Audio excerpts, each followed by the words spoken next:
com gamificação e pontuação. Então, vou testar aí se vocês estão aprendendo mesmo. E não é essa questão do teste em si, né, mas, sobretudo, principalmente a questão da gente revisar o conteúdo e retomar esse conteúdo para a gente seguir em frente.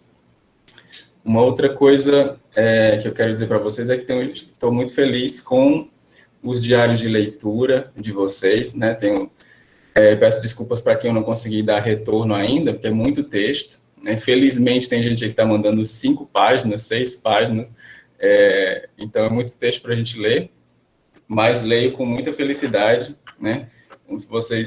Temos aí uma geração de leitores, né, muito interessados na leitura, e outros que dizem que não tem tanto esse hábito, mas quer criar, né, percebe a importância desse hábito de leitura, e está usando o diário de leitura como um incentivo para trabalhar esse hábito. Então, realmente, fico muito feliz, fico muito emocionado, e tenho dado um retorno para vocês lá no Classroom, né? E aí, eu quero esclarecer para vocês o seguinte, né? Às vezes eu dou um retorno dizendo, reveja a seguinte construção, a seguinte frase, o seguinte trecho. Aí alguns de vocês estão entendendo assim, que é para reescrever dizendo outra coisa, porque estaria errado. Mas não é isso, tá? Eu estou pedindo só para que vocês vejam, nesse caso específico, é aquela nossa ideia das pílulas gramaticais, das pílulas ortográficas, tá? É só uma coisa para vocês prestarem atenção em como as palavras estão escritas, tá? Eu não estou dizendo reveja esse texto, esse trecho, diga outra coisa, porque está errado. Não. Quero só que você repare que nesse trecho que eu vou citar lá, nos comentários particulares, que só vai para você, né? Alguma palavra está escrita errada, tem algum erro de concordância ali. E eu não dou a resposta de cara, porque você aprende muito mais se você for atrás de pesquisar que palavra é essa que está errada, tá? Então, a ideia é essa. O Gabriel falou alguma coisa aqui? Eu me interesso mais por escrever textos do que por ler. E muito bem, Gabriel. Mas para a gente trabalhar a escrita, né, a leitura ela é fundamental, né? A leitura é que alimenta, é que retroalimenta essa nossa escrita, né? Até porque é a leitura que vai nos trazer conteúdo para escrever, né? Para dialogar com outros autores e tal. Mas se você se interessa por escrever, a Isabel também está falando que gosta de escrever contos, excelente, né? Se você já se interessa pela escrita, necessariamente você vai ter que passar pela leitura, né? Porque não há escritor que não goste de ler. Não existe isso, seria uma contradição, né? Até porque como é que você quer que gostem de ler você, se você não gosta de ler os outros, né? Então, seria uma contradição em termos, tá? Mas beleza, se vocês gostam de escrever, já é um passo super importante aí para se dar muito bem na língua portuguesa. Pois bem, vamos nessa, que a gente tem muitas questões para comentar. Começando aqui. Opa! Eu não consegui responder essa atividade porque esses 3 dias o Wi-Fi não enviava nem mensagem direito. Tranquilo, Vitória, tranquilo. Aí a gente vai trabalhar elas aqui hoje, já fica mais fácil para você depois responder, tá? Não deixem de responder as atividades porque passou o prazo ou porque a gente já respondeu aqui na aula, tá? O importante é que vocês façam esse registro lá, para depois, quando a gente for fazer o levantamento da nota, está lá registrado que vocês responderam, mesmo sendo depois do prazo, enfim. O importante é participar. Começando aqui por aquela nossa atividade do signo linguístico, com uma questãozinha final sobre o trovadorismo. Então, combinando aqui como que a gente faz essa gamificação, eu vou, aliás, eu não, vocês vão ler as questões, né? E abrir aqui para ficar o maior possível para vocês. É aquela nossa primeira atividade que foi em formulário, tá? As outras foram sempre o diário de leitura. Aqui é a primeira atividade que foi pelo Google Forms. E aí, depois da leitura, vocês vão colocar no chat qual alternativa vocês lembram que acham que é a correta, né? Não precisa ser necessariamente a que vocês marcaram na atividade, vocês podem já ter esquecido qual marcou, mas tentem lembrar agora do conteúdo e responder, beleza? Quem pode começar lendo essa daqui para mim? Pode ser você, Clarinha. Opa, alguém já se disponibilizou aqui. A Qual Letícia? das linguagens descritas abaixo não se caracteriza como linguagem não verbal? Então, alternativa. Entonação da voz, placa de trânsito, placa escrita e espetáculo de dança. Muito bem, valeu, Marcelo. Eu quero vocês se colocando aí para ler mesmo, perfeito. Então, o chat está aberto.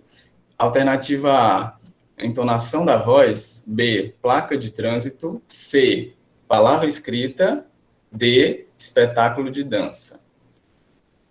Qual das linguagens descritas abaixo não se caracteriza como linguagem não verbal? Resposta chegando. Eu lembro que depois que eu fui ver que essa eu errei, porque eu não prestei atenção no não. Exatamente, a gente vai comentar sobre isso aí, né? A questão o enunciado da questão, ele tem uma pegadinha ali que pega muita gente mesmo. E isso é bem interessante que a gente trabalhe logo agora, né? Porque aqui agora vocês podem errar, mas no vestibular é melhor que não errem, né? Então, é para isso que a gente está aqui. Vou dar mais 10 segundos para as respostas no chat. 10. Professor, Oi. essa atividade aí é a passada ou é a antepassada? Antepassada. A gente vai trabalhar hoje das 2 últimas semanas. Tanto essa quanto a que o prazo encerrou ontem, tá? Dá tempo da gente trabalhar duas atividades num Meet só. Tem gente que ainda está confuso aí nessa questão.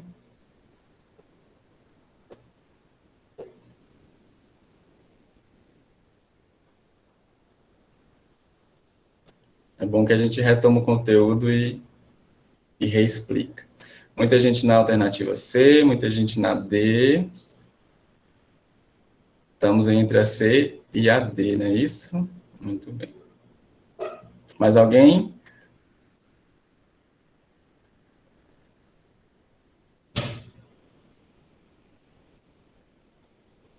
Alguém na letra A? O Gabriel Pereira está achando que é óbvio. Será, Gabriel?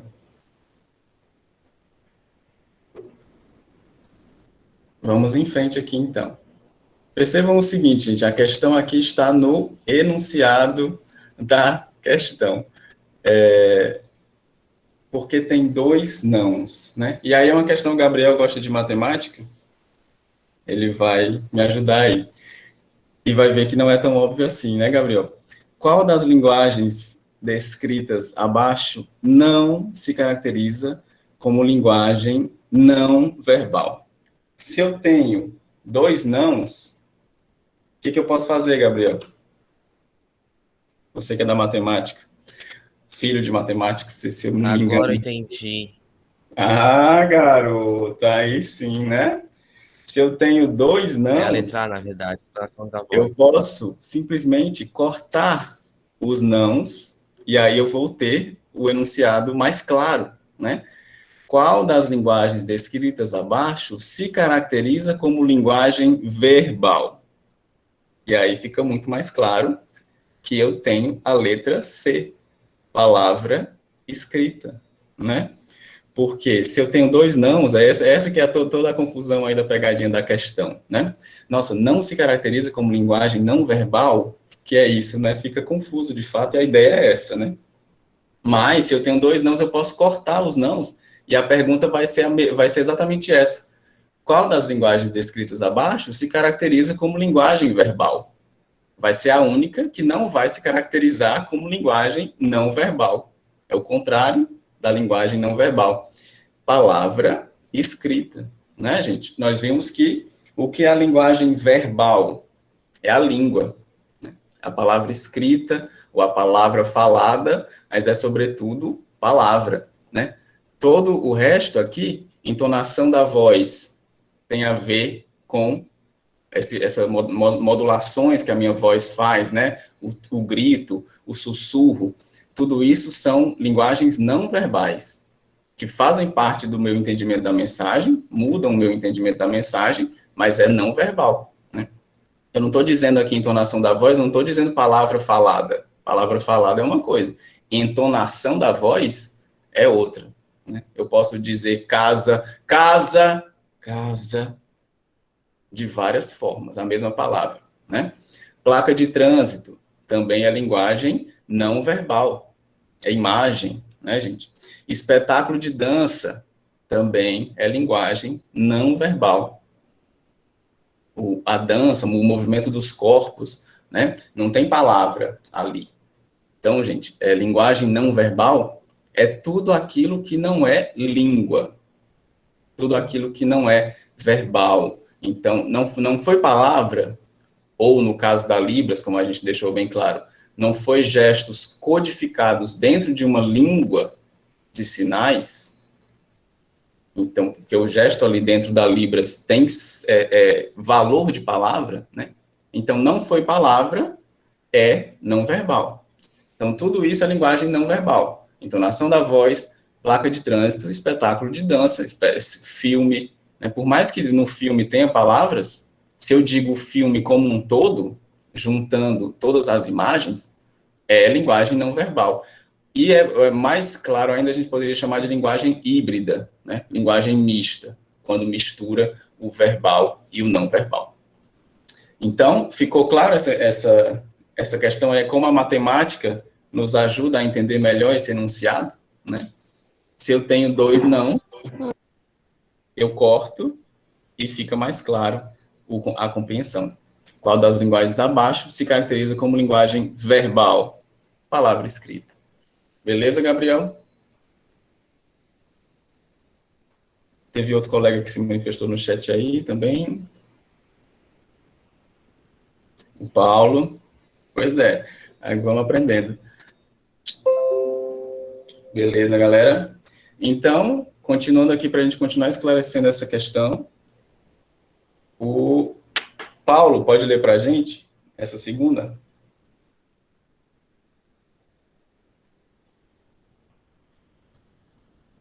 Ou Gabriel, ou Carlos. Eu posso. Pronto, Giovana, muito bem.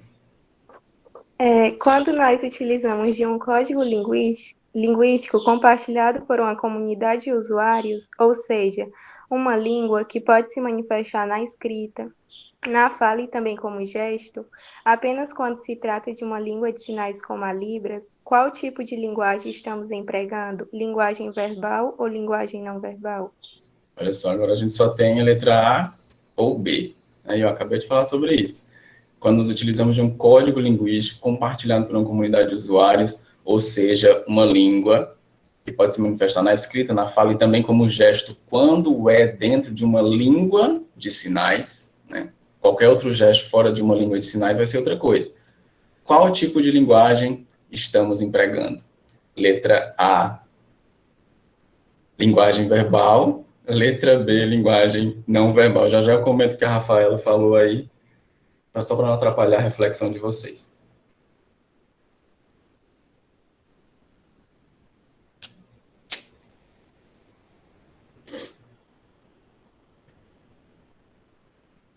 Vão contabilizando também, pessoal, quantas vocês vão acertar, tá? E aí vocês me falam para a gente ver quem foi que acertou mais.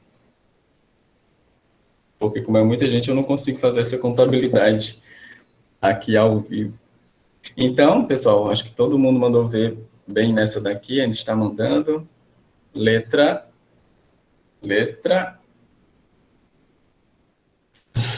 A, linguagem verbal.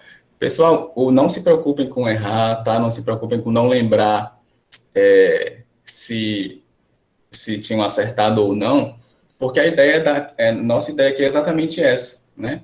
Depois eu vou voltar a falar com vocês sobre técnicas de estudo. O pessoal da comissão estudante já falou um pouco, mas a gente precisa estar sempre retomando as coisas, né? Existe uma técnica de estudo que chama exatamente repetição espaçada, né?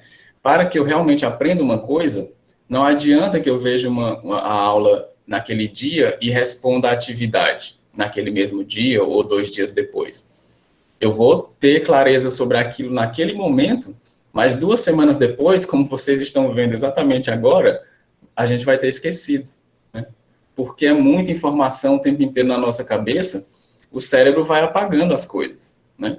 Então, se a gente não faz essa repetição espaçada, que é exatamente o que nós estamos fazendo aqui, eu estou repetindo o conteúdo com vocês 2 semanas depois, né? Porque aí ele vai ficando mais sólido na memória de vocês, ele vai alicerçando, né? Porque vocês já viram, estão revendo a partir de questões, e aí sim ele vai sendo absorvido pela nossa memória vai entendendo que é uma questão importante de ser memorizada. Tá? Então, repetição espaçada. Se você realmente quer aprender uma coisa, se você quer decorar um poema, por exemplo, não adianta você decorar ele em um dia só, você precisa, 1 semana depois, relembrar, 2 semanas depois, relembrar de novo, daqui a 1 mês, será que você ainda lembra? E daqui a 6 meses, tá? Então, se você quer realmente lembrar de uma coisa para a sua vida, você precisa fazer essa repetição espaçada do conteúdo. Fiquem bem tranquilos se vocês estão aí com a impressão de que, nossa, eu nem lembro mais dessa atividade, é super normal, tá? O nosso cérebro é uma máquina, é a máquina mais complexa, né, que nós já encontramos, que o ser humano já encontrou em todo o universo. Extremamente complexo, né? Então, ele vai apagando as coisas, vai guardando outras, e a gente precisa tentar controlar o que ele apaga, o que ele lembra, né, a partir dos nossos próprios objetivos. A gente vai falar mais sobre isso, para fazer uma repetição espaçada de tudo isso, né? Beleza? Então, terceira questão, quem pode ler para mim? O Marcelo já leu, a Giovana já leu. Agora... Posso ler, professor? Pode, sim. 3. Conforme a definição fundamental da linguística moderna, proposta por Ferdinand de Saussure, o signo se desdobra em signo e sentido, casa e apartamento, verbo e substantivo, ou significante e significado. Muito obrigado, Letícia. Então... Por nada. Não vou comentar, vou só deixar vocês responderem aí. Alternativa A, signo e sentido. B, casa e apartamento. C, verbo e substantivo. D, significante e significado. Então, conforme a definição fundamental da linguística moderna, o signo se desdobra em... Isso daí tá fácil. Dá 5 segundos para as respostas no chat. 5, 4, 3, 2, 1. Vamos fechar? 0. Beleza. Então é isso aí, gente. Acho que todo mundo mandou certinho nessa daqui. Alternativa... Opa, tinha alguém esperando para entrar. Ainda bem que eu vim aqui nessa tela, né? Alternativa D. Muito bem, todo mundo aqui. D. Significante e significado. Muito bem, very good. Cadê? Aqui. É isso, né? Nós vimos na nossa aula há 2 semanas o significante, a imagem acústica, né? O som da palavra ou a palavra escrita é um significante. Eu só alcanço o significado se eu conheço aquela língua, para começo de conversa, né? E como vimos, o nosso significado, ele é heterogêneo. A representação mental, o conceito que eu faço a partir daquele significante, ele é heterogêneo. O que é que significa isso?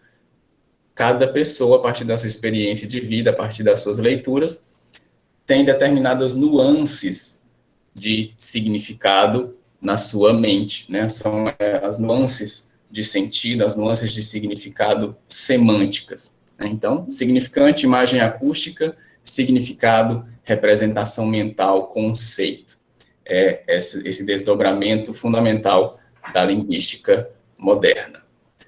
Muito bem. Aqui uma questão que era textual, mas dá para a gente colocar no chat também. a tirinha do Rafael. E a questão 4, quem pode ler para mim? Para gente? Eu posso ler? Pode sim, meu cara. Perfeito.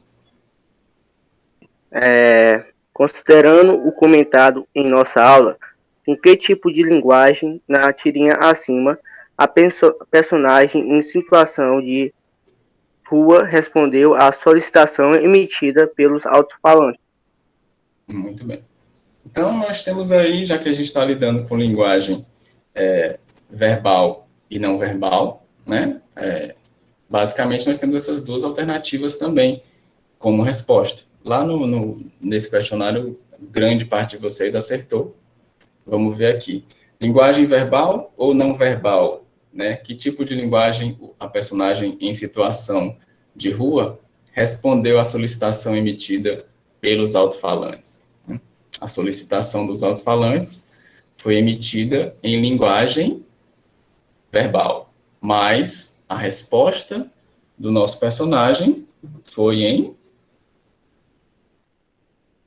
Não verbal. não verbal. Muito bem, galera. É isso aí. Perfeito. Agora nós tínhamos uma questãozinha final daquela aula, da videoaula complementar, lá do canal Valer um Livro. Espero que vocês tenham gostado. É um tema que a gente não vai aprofundar muito, trovadorismo, até porque é uma escola literária que nem português, nem língua portuguesa era ainda, né? Era a língua galego-portuguesa, galaico-portuguesa, que parece muito mais o catalão hoje, né? É uma mistura, às vezes parece espanhol, às vezes parece catalão, às vezes parece português, às vezes é de fato português, né? Mas é interessante para a gente pensar, nossa, tem um erro aqui, né? Travadorismo não, trovadorismo, desculpe.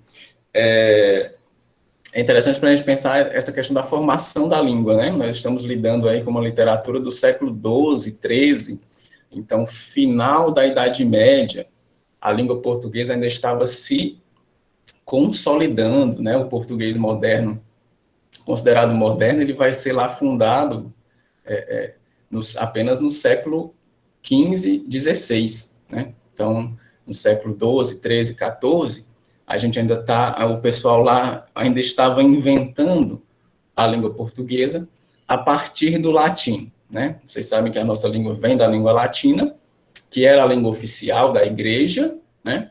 Mas o povo sempre vai inventando outras coisas, né? Até hoje a língua está mudando. Por mais gramaticalizada, por mais dicionarizada que ela esteja, né? A língua vai mudando, porque a língua é um organismo vivo, né? A gente utiliza ela para viver, então ela vai mudando.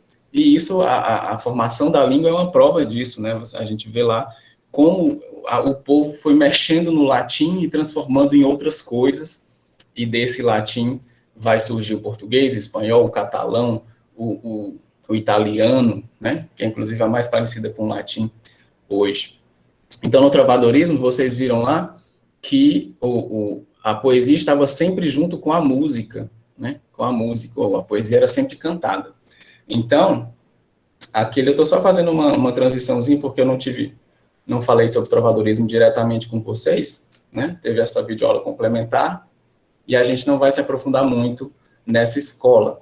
Então, só para a gente dizer que não leu nem um poeminha do trovadorismo aqui entre nós, deixa eu mostrar um para vocês. Temos tempo? Deixa eu ver. Tranquilo, 10h30. Vocês estão vendo aqui, ó. Isso aqui, gente, é um códice de um poema trovadorista, né, do Martin Codax. Não dá para ver muito bem, porque, de fato, a letra já era outra coisa, né? E é um papel, como vocês veem, super antigo. Do trovadorismo, apesar da gente saber que a poesia era sempre junto com a música, sobraram pouquíssimas partituras, né? Apenas do Martin Codax, e recentemente descobriram algumas partituras do Dom Diniz. Olhem só, né? Quase 1000 anos depois ainda é possível descobrir coisas, né? Isso é impressionante, né? Nessas bibliotecas dos monastérios lá em Portugal, chegaram a descobrir partituras de poemas do Dom Diniz, quase por um milênio quase perdidas, né? E aí a do Martin Codax, a gente tem aquela que, inclusive, a professora lá do vídeo começa recitando, né? Ondas do mar de Vigo, se vistes, meu amigo, ai Deus, se verá cedo. É exatamente essa daqui, né? Essa partitura aqui. Só que não se lia esse poema, lá na época trovadoresca, como a professora leu, né? Porque ela leu, ela não cantou, né? Então, o canto, segundo essa partitura, era uma coisa muito parecida com o canto gregoriano. Vocês sabem o que é isso? Não.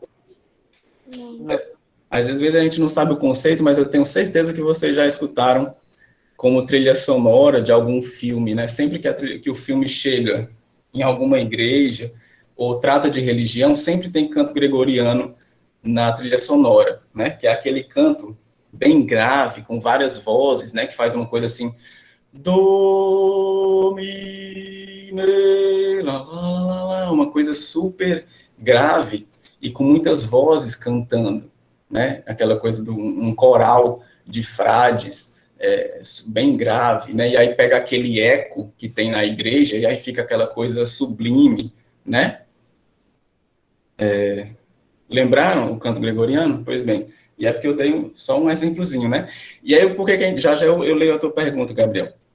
Por que eu estou falando de canto gregoriano? Porque a importância do trovadorismo é a gente perceber que é o momento em que começa-se a se escrever poesia profana, digamos assim, né? Começa-se a escrever poesia e música, não necessariamente religiosa, né? Porque a Idade Média é um tempo em que a religião, como a professora lá do Valer um Livro diz, né? Brincando, Deus era top. Não que ele tenha deixado de ser, mas na Idade Média a religião era tudo, né? Tomava conta de tudo era religião. As guerras santas, a Santa Inquisição, etc. Então, tudo era religião, a teologia era a filosofia da época. E aí o trovadorismo é um momento em que começa-se a se escrever poemas e músicas sobre outras coisas, sobre a relação entre homem e mulher, etc. Então, e aí por isso que essa musicalidade do trovadorismo parece um pouco com o canto gregoriano, porque era a música que existia na época, né? Então, só para exemplificar um pouco isso, como que seria isso, né? Dentro das minhas possibilidades de tentar mostrar, seria uma coisa mais ou menos assim, né?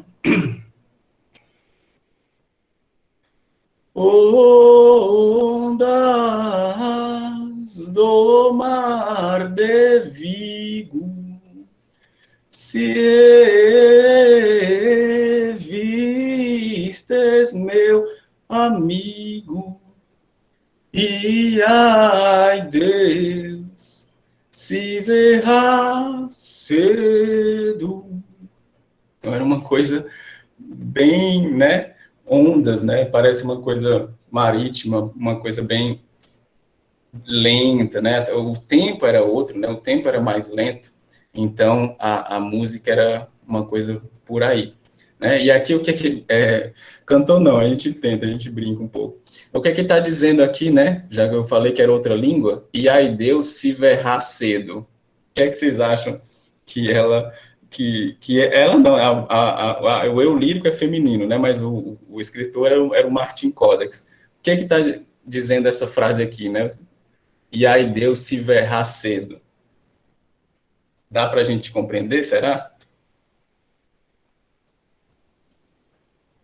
Alguém quer chutar? Eu não sei. Não dá, né?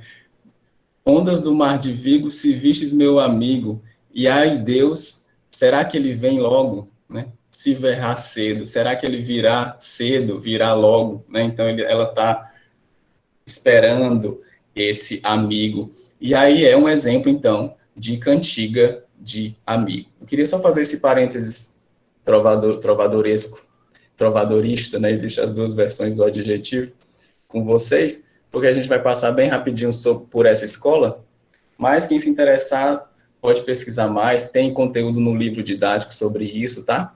E também procurar a gente para conversar sobre o trovadorismo. Agora, deixa eu ver o que foi que o Gabriel perguntou, que ele disse que ia mudar de assunto. Por isso que eu não parei ali o assunto. Mudando de assunto, você sabia que aqui no Brasil tem um vulcão? Nossa, era uma mudança de assunto violenta mesmo, né? Não conheço não vulcão no Brasil não, Gabriel. Descobriram recentemente, foi? Ele se chama Amazônia. Ah, a Amazônia vive prestes a explodir, isso é verdade, né? Mas que possa entrar em erupção, eu já não sabia, né? Não, está inativo. Mas tem um vulcão de 28 quilômetros de extensão lá.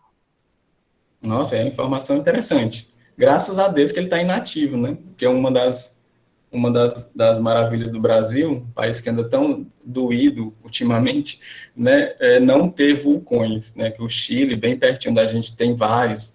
E é terrível, né? O vulcão em erupção é uma coisa de louco, digamos assim. Então, gente, depois desse parênteses vulcânico e trovador, vamos aqui para a nossa última questão desse primeiro formulário. Gabriel, o da Silva Caetano, que está aí falando sobre vulcões, lê para a gente a quinta questão, por favor, meu querido. E obrigado pela sua participação. Quero você mais presente aqui com a gente. Marque Vou aumentar um pouquinho. afirmar a correta a respeito das cantigas de amigo. Isso. Alternativa A. Depende. Pertencem. Pertencem ao cantigo do arcano. Pertencem ao gênero satírico. Isso. Nas cantigas de amigo, o lírico sempre é sempre masculino. Nas cantigas de amigo, o lírico é sempre feminino. Isso, meu cara. Obrigado. Então, no chat, alternativa A, as cantigas de amigo, e eu acabei de responder para vocês, né? Pertencem às cantigas de escárnio, pertencem ao gênero satírico, seria B. Letra C, nas cantigas de amigo, o lírico é sempre masculino. Ou então, letra D, nas cantigas de amigo, o eu lírico é sempre feminino. Respostas no chat.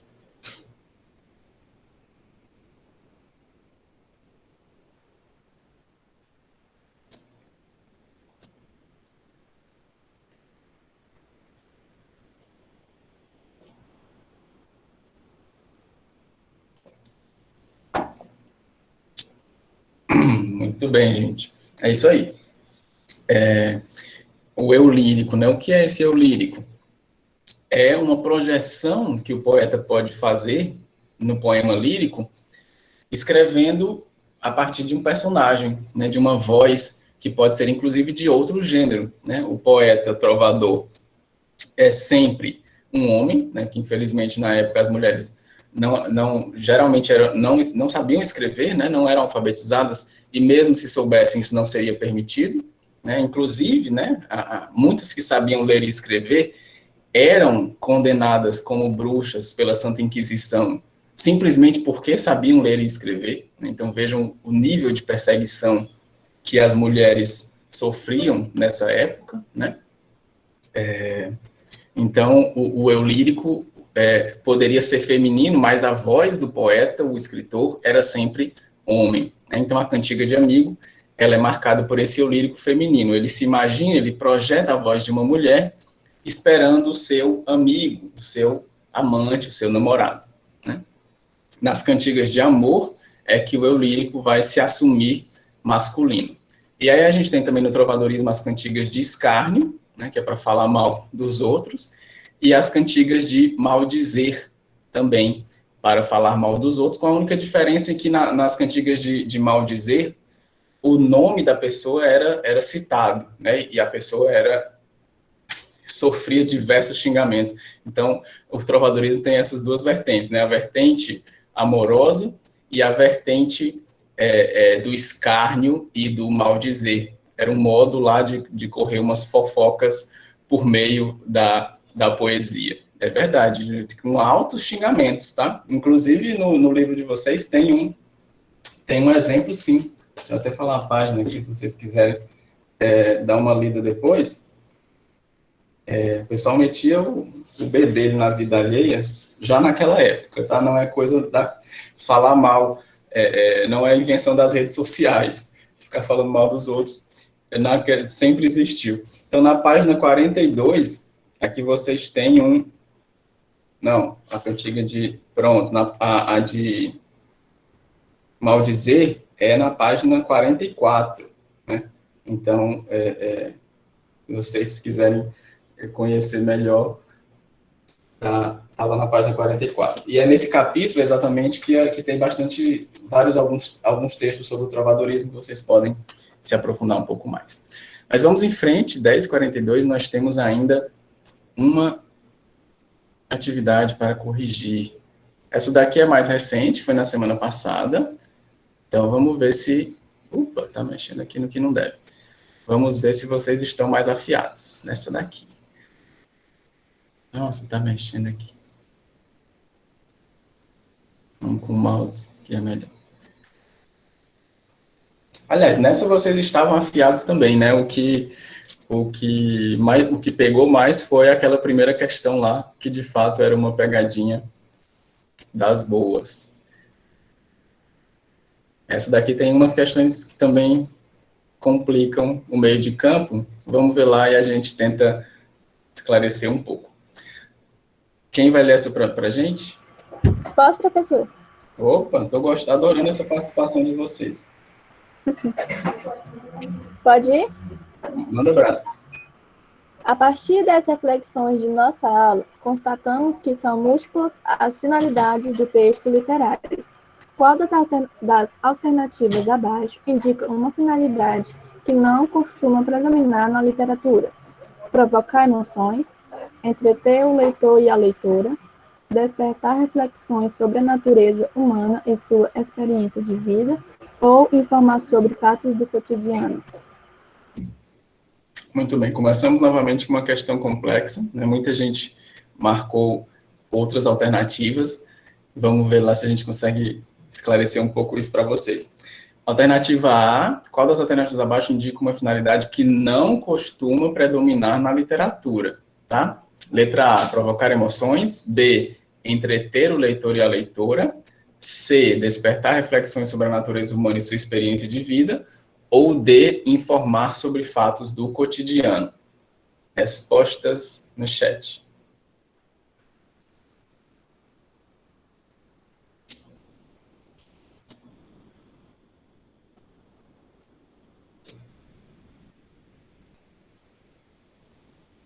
Vou dar 10 segundos. 10, 9, 8, 7, 6, 5...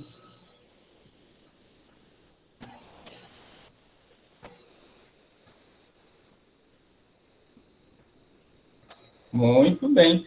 Parece que todo mundo que... Opa, alguém, né? Tinha que, pelo menos, para não ser unânime, né? Vamos ver aqui. Porque eu lembro que muita gente marcou outras alternativas. Mas aqui parece que o pessoal, quase todo mundo, foi na D. Nós temos aqui, opa, sim, exemplos de letra C. Muito bem. De fato, muitas pessoas marcaram também a letra C na resposta, né? Despertar reflexões sobre a natureza humana e sua experiência de vida. Será que isso não é uma finalidade que predomina na literatura? Vamos refletir sobre isso, Rafaela, Marta, né? Quando a gente fala de natureza humana, né, a gente está dizendo o ser humano em si, né? É um termo até que a sociologia talvez não gosta muito, né? Porque natureza humana parece dizer que a gente tem uma essência natural, né? Que o ser humano tem uma essência natural, e a sociologia vai dizer hoje, na verdade, que tudo é construção, né? Tudo é construção social, que não há uma natureza humana. Enfim, é uma questão para discussão. Mas quando a gente está falando aí de despertar reflexões sobre a natureza humana, é despertar reflexões sobre nós mesmos, né? Sobre como somos, o que pretendemos fazer, o que viemos fazer aqui, né?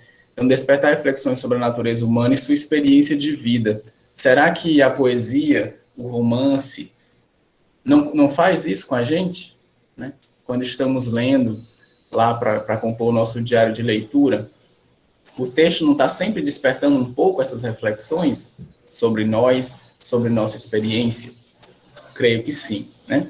Então, a alternativa correta aqui, uma finalidade que não costuma predominar na literatura, é de fato a letra D, tá? Informar sobre fatos do cotidiano, né? Como nós dissemos, o livro literário, ele busca provocar emoções, busca entreter, busca despertar reflexões, mas quem tem como finalidade informar é geralmente o texto não literário, né? Informar sobre a CPI da Covid, informar o número de mortos por dia, infelizmente, que continua aí numa média de mais de 2.000 mortos por dia nessa pandemia terrível.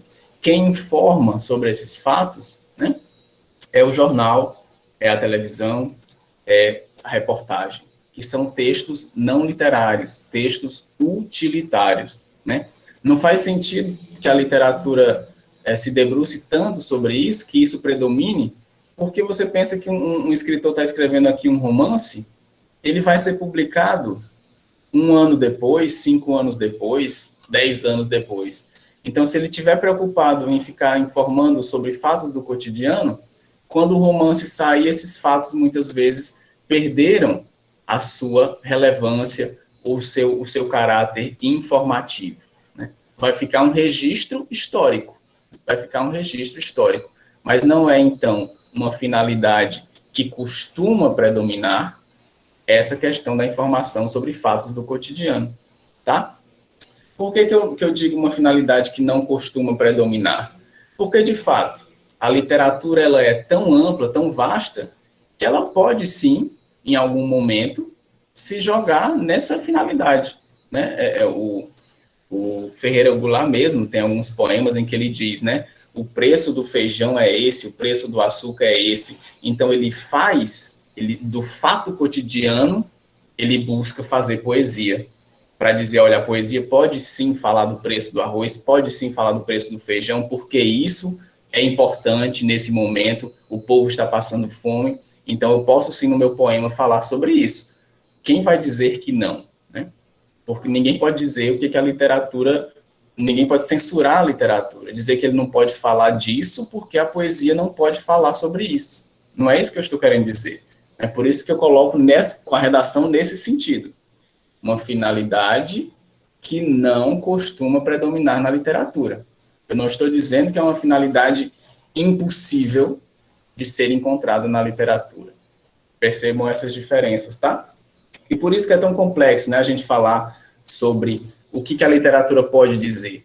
Que a literatura é maior do que todos nós, né?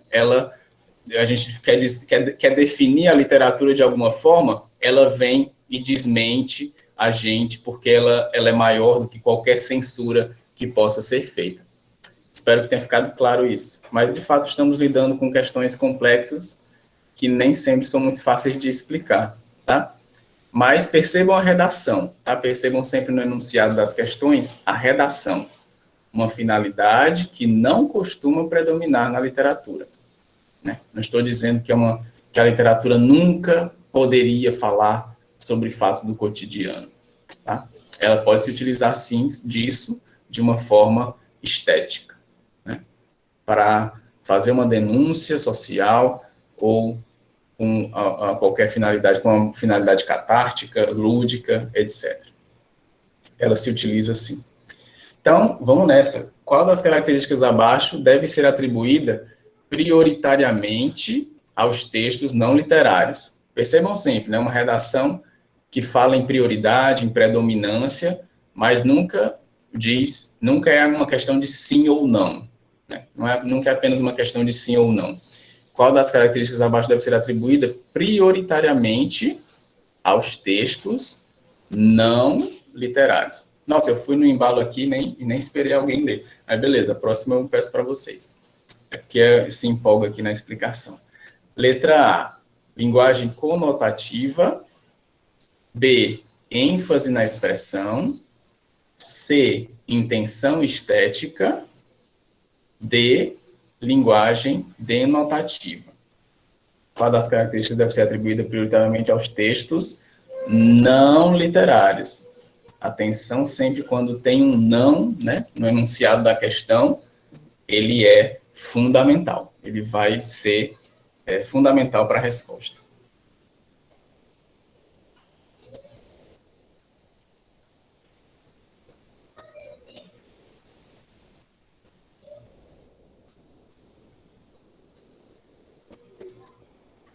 Estamos aí entre a letra D e a letra B.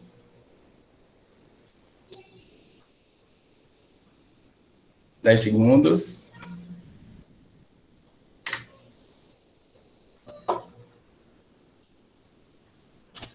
8, 7, 6, 5, 4, 3, 2, 1.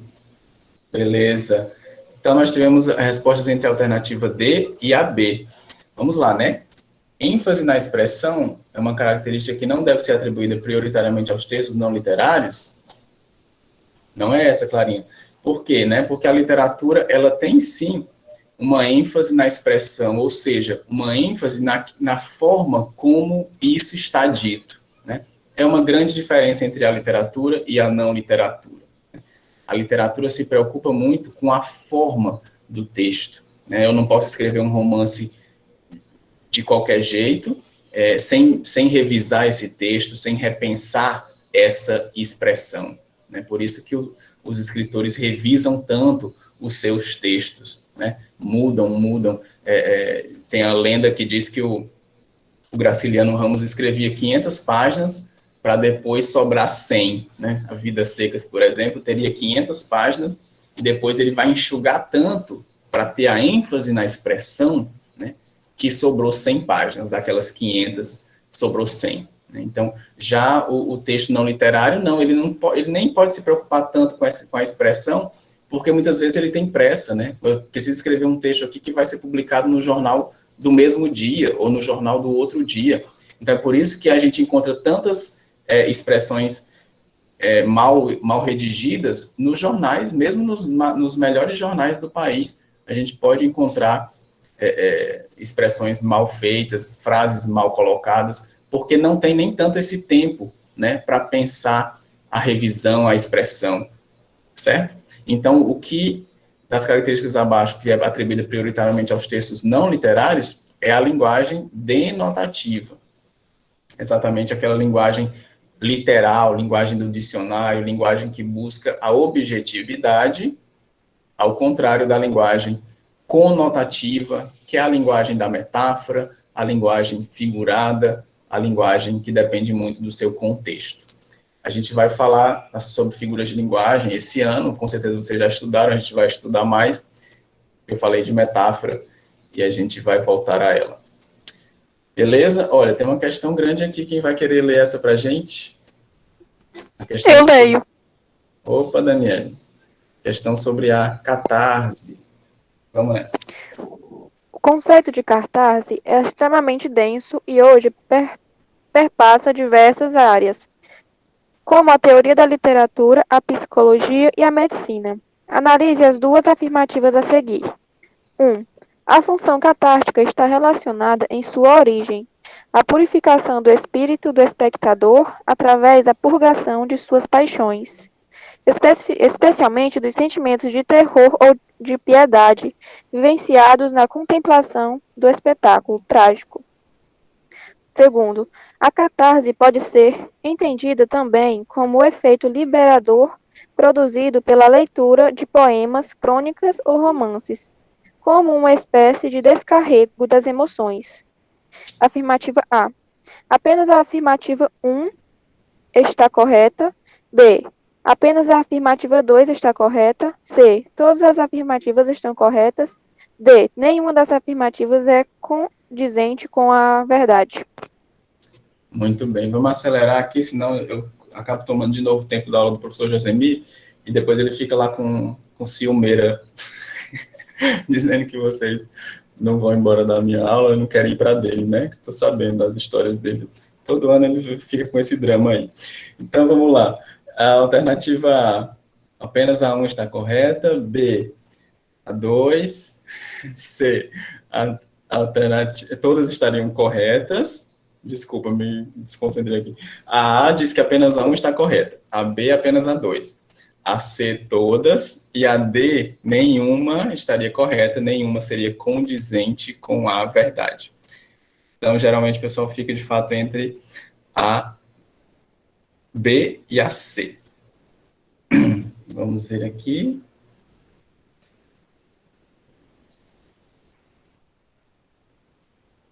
Cinco segundos que a gente está sem tempo. 5, 4, 3, 2, 1. Mais alguém? A Daniela foi na letra A. Sozinha, né, Daniela? Tudo bem, sem problemas. Vamos aqui. Tanto quem respondeu a letra A quanto a letra B está meio certo. Porque, de fato, todas as alternativas estão corretas, tá bom?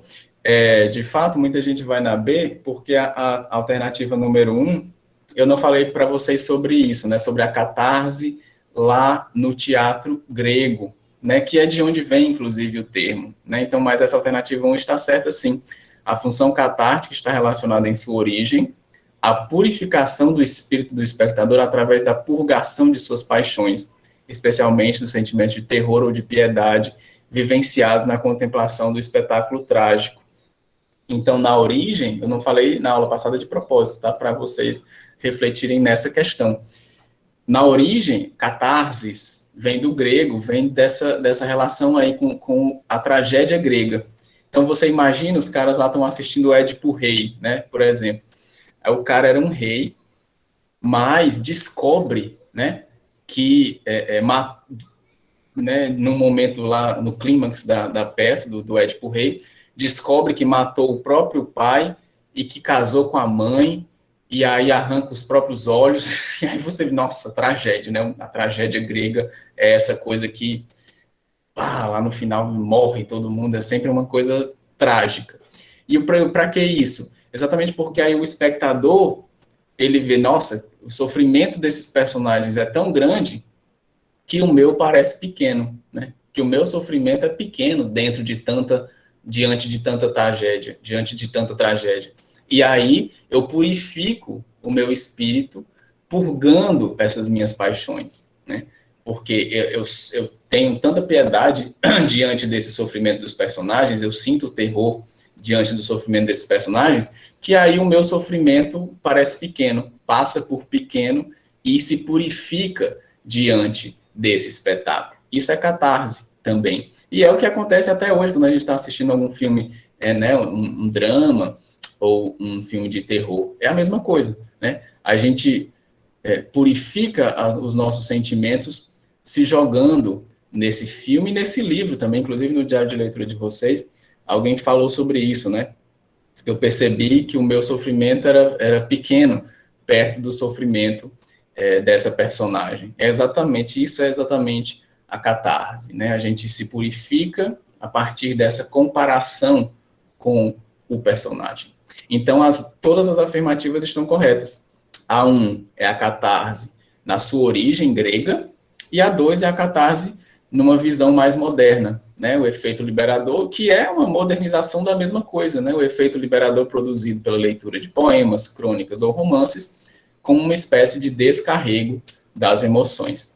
Quem tiver ficado curioso para ler, para conhecer mais sobre o Édipo Rei, facinho vocês encontram na internet. Mas é um mito fundamental, né, na história da civilização grega, tanto é que a gente fala até hoje no complexo de Édipo, né, por meio do Freud, mas enfim, isso são temas para outros capítulos, porque já são 11 horas.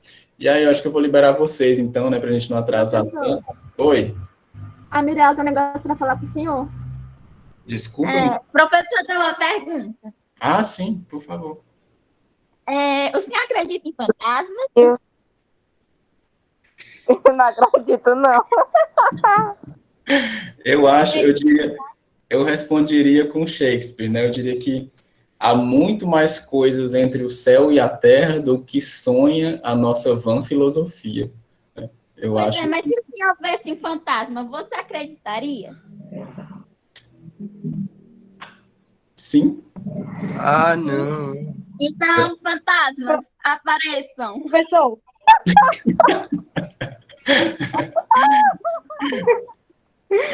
Fala, gente. Olha aí, ó, tem um fantasma aparecendo. Vocês são ótimos. Nossa, quantos fantasmas! Meu Deus do céu. Ai, ai. Estou bem animada. Eu vou até cancelar a apresentação. Vou cancelar a apresentação. Agora tá de azul. Mano, tu vai morrer, Manu. Cadê? Apareçam aí os fantasmas para a gente tirar um print. É mesmo, peraí, que eu tirei meu lençol. Vou botar de novo, peraí. Botem aí, Peraí. vou tirar um print. Deixa eu me arrumar, deixa eu me... Hoje a Manu morre. Céu. Peraí, Epson. A Daniela. A Letícia. Alô, professor. Tem gente que está se assustando aí de verdade que vai sair da aula até, gente. Meu Deus do céu. Mas me expliquem aí por que foi essa ideia de me assustar com os fantasmas. É porque, professor, É o meme do TikTok, é um professor. viralizou. É não, professor, é porque não tem nada pra fazer, sabe? Ah, é uns memes, desculpa, eu sou um pouco Tô desatualizado brincando, sobre os galera, memes. sem ofensa. É não, professor, mas não é muito famoso, não. Por isso é que o senhor não sabe. Ah, então tá beleza. Muito bem, gente. Fica... Aí nós vai e volta. Posso... Vou interromper aqui a Aula de gravação. professor de português, não. Posso postar depois o print lá no grupo dos fantasmas? Pode. Pode. Não, depois a gente vai assustar o outro professor. Ah, tá. Vai Vou... assustar o professor de economia. Depois Vocês vão do assustar meio-dia, o quando a professora Tá acabar. bom, então eu vou postar só depois que vocês já tiverem assustado o Josemir. Já. Viu? Beleza, gente. Então, a nossa atividade de hoje, só para explicar rapidinho, vai ser sobre o diário de leitura, tá? Eu vou explicar direitinho lá no Classroom. Eu quero mais umas páginas de vocês hoje, ou quer dizer, durante essa semana, tá bom? E aquele vídeo, a videoaula sobre poesia, que eu falei que ia postar hoje também, eu vou deixar para o sábado, tá? Para a gente não confundir as coisas, não ficar muita coisa no mesmo dia. Aí eu posto no sábado uma outra atividade para vocês, mas só videoaula, sem Meet, tá bom? Tá bom. Tá bom, Beijo, tchau. Valeu, boa aula lá. tchau, professor. Valeu, gente. Tchau, Tchau. Amado fantasma, Tchau. professor.